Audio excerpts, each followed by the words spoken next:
हाँ जी तो भाई this is our second episode, part 2 of Learn and Grow. So today we'll start the chapter 1 in the part 2. So fundamental techniques in handling people. So this is the chapter 1 of this book, how to win friends and influence people. So the chapter 1 name is fundamental techniques in handling people. If you want to gather honey, don't kick over the beehive. On May 7th, 1931, the most sensational manhunt New York City had ever known had come to its climax. After weeks of search, two-gun Crowley, the killer, the gunman who didn't smoke or drink, was at bay, trapped in his sweetheart's apartment on West End Avenue.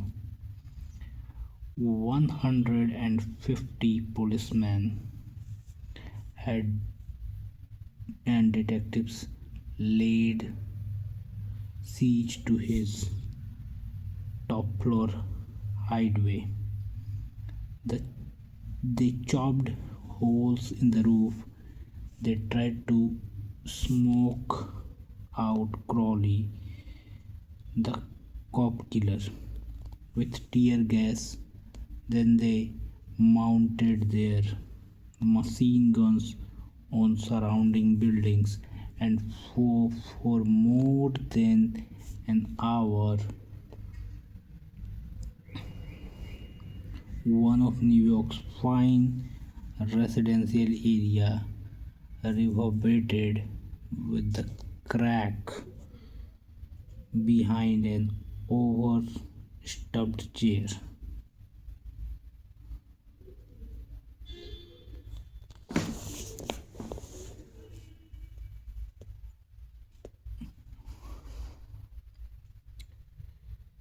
Then they mounted their machine guns on the surrounding buildings, and for more than an hour, one of New York's fine residential areas reverberated with the crack of pistol fire and the rat tat tat of machine guns. Crowley, crouching behind an overstuffed chair, fired increasingly incessantly at the police. 10,000 excited people watched the battle. Nothing like it had ever been seen before on the sidewalks of New York. When Crowley was captured, Police Commissioner E.P.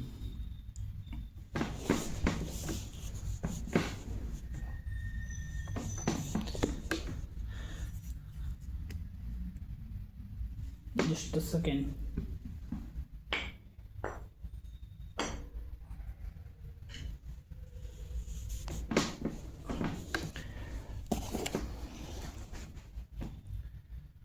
So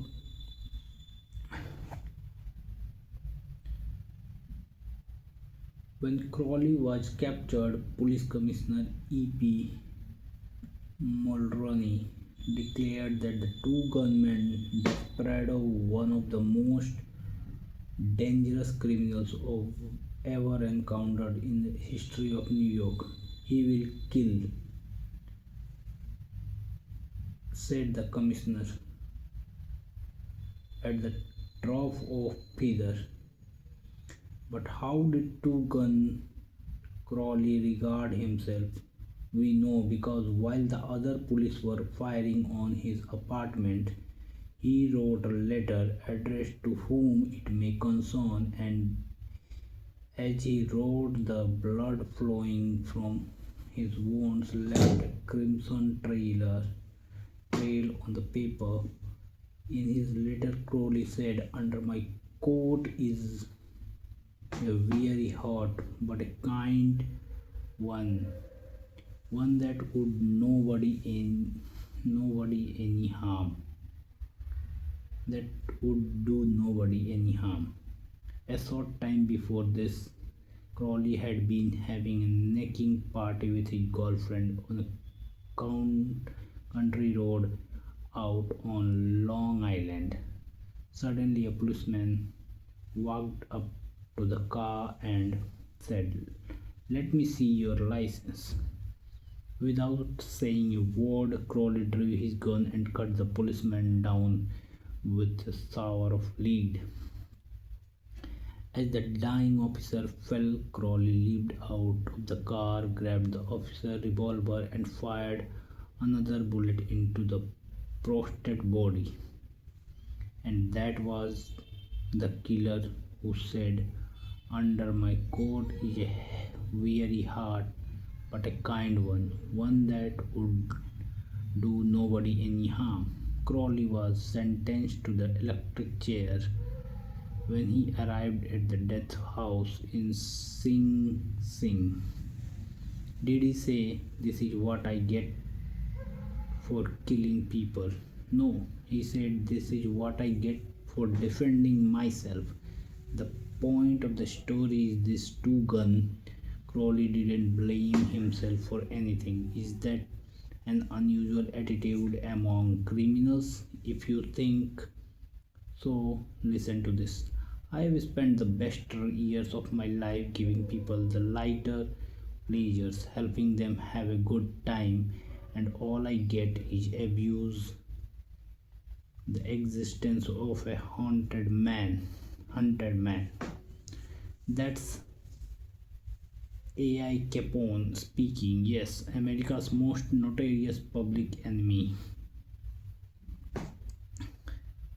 the most sinister gang leader who ever shot up Chicago. Capone didn't condemn himself. He actually regarded himself as a public benefactor, an unappreciated and misunderstood public benefactor. And so did Dutch Scourge before he crumpled up under gangster bullets in Newark. Dutch Scourge, one of New York's most notorious rats, said in a newspaper interview that he was a public benefactor and he believed it. I have had some interesting correspondence with Lewis Laves, who was warden of New York's infamous Sing Sing prison of many years on the subject, and he declared that few of the criminals in Sing Sing regard themselves as a bad man. They are just as human as you and I. So they rationalize, they explain, they can tell you why they had to crack a safe or be quick on the trigger finger. Most of them attempt by a form of reasoning, fallacious or logical, to justify their antisocial acts even to themselves, consequently stoutly maintaining that they should never have been imprisoned at all.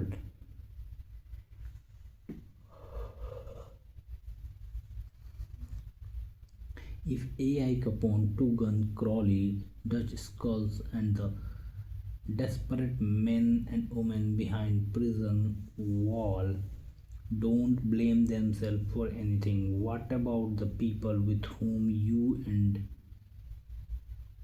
I come in contact?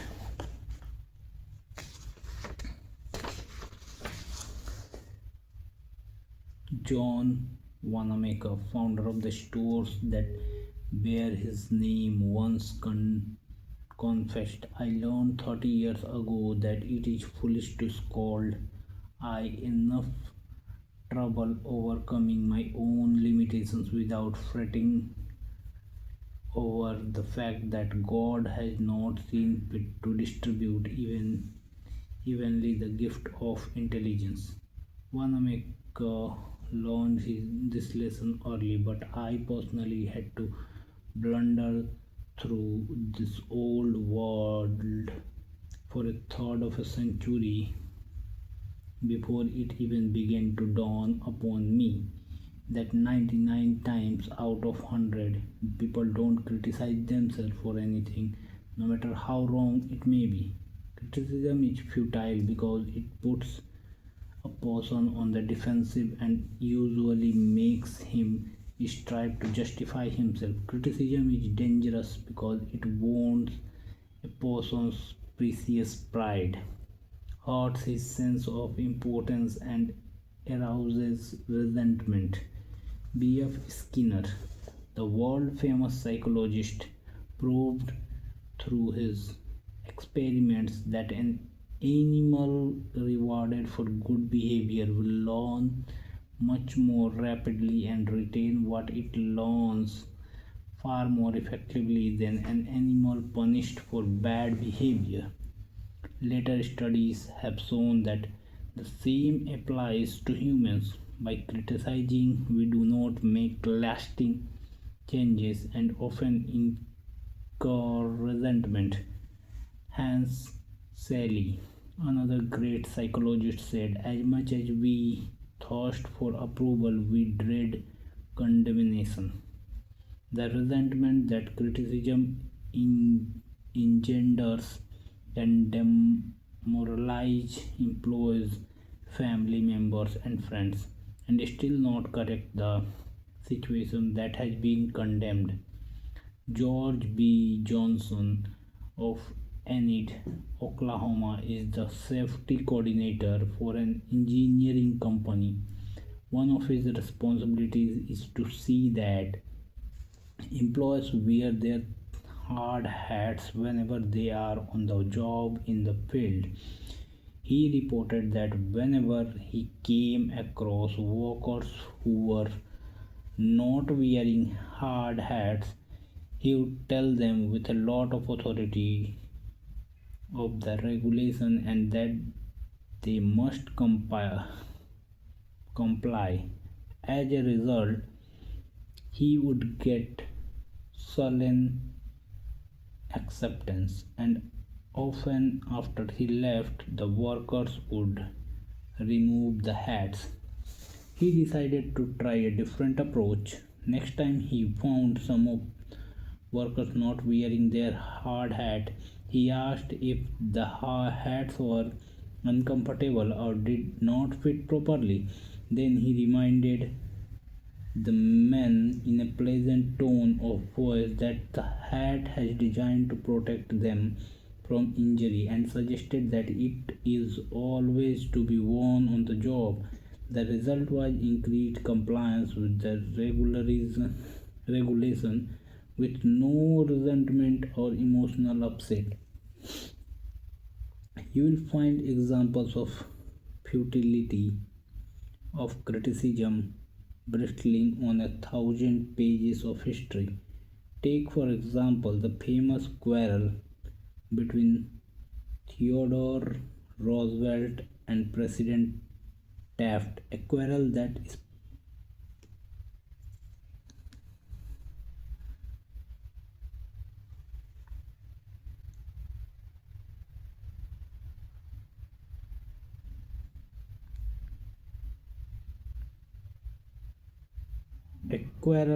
split the Reputation Party, put Woodrow Wilson in the White House, and wrote bold, humorous lines across the World War